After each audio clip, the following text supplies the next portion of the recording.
And just as a final example, we're going to go over some displacement, which then you can incorporate with your glitches as well.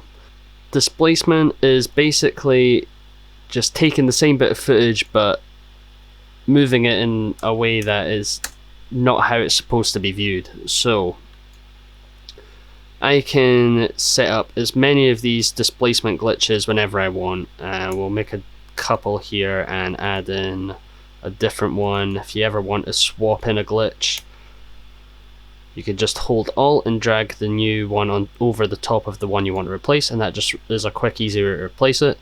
Or you can even mix and match your glitches there. So we can make one big long glitch, because this is essentially going to be our track mat layer. Next, take your razor tool and just cut where you want these displacement glitches to take effect. Hold Alt and drag your footage to the new layer above. Nest each of those clips. Save ourselves time. Select both of those clips there, go over to effects and apply track mat key to one of them, and if they're both selected, they'll apply to both. Set that up. We're dealing with alpha mats. They're sitting on video 3.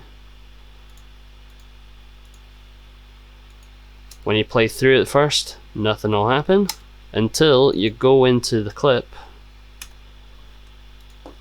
and you can either keyframe random bits of movement. The more of these you add, the better.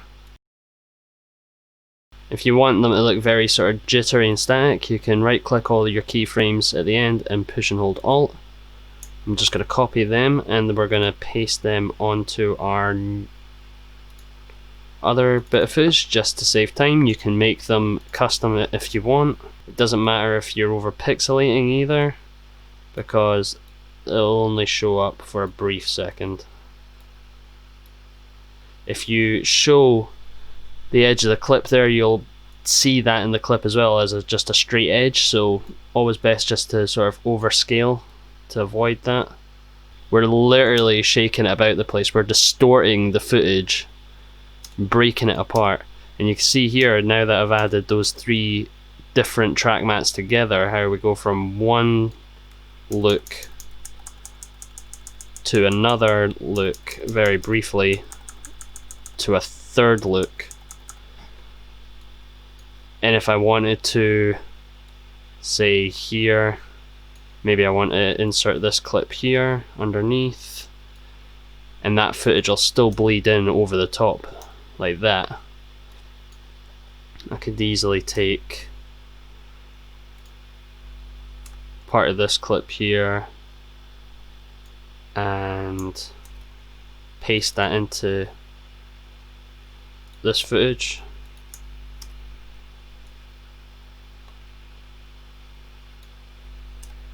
Have that overlapping and bleeding into each other, so then it looks like this. Mix and matching all these techniques here, really good fun. We can also duplicate all of our track mats and use them as overlays. Full on glitch distortion. So you can get as messy as you want, or if we go back to the beginning, as clean and visually stylish as you want. And that's the basics of using track mats.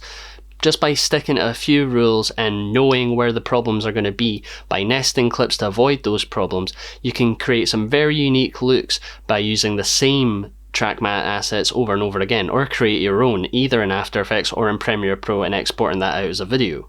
I recommend you go over to Rampant Design because they've got far more better tutorials, tons of different unique ways of using this. They are some really creative tutorials over there, and I recommend you go check them out. I'll leave a quick link up here to save you the time. Speaking of saving time, you can save time and create more videos and focus more on staying creative just by hitting that subscribe button below, giving this video a like. Next video I'm going to be going on to part 4 of my video editor toolkit guide by showing you how to use and install LUTs with my own little favourite hack to make sure that you're really foolproofing how Premiere Pro manages LUTs.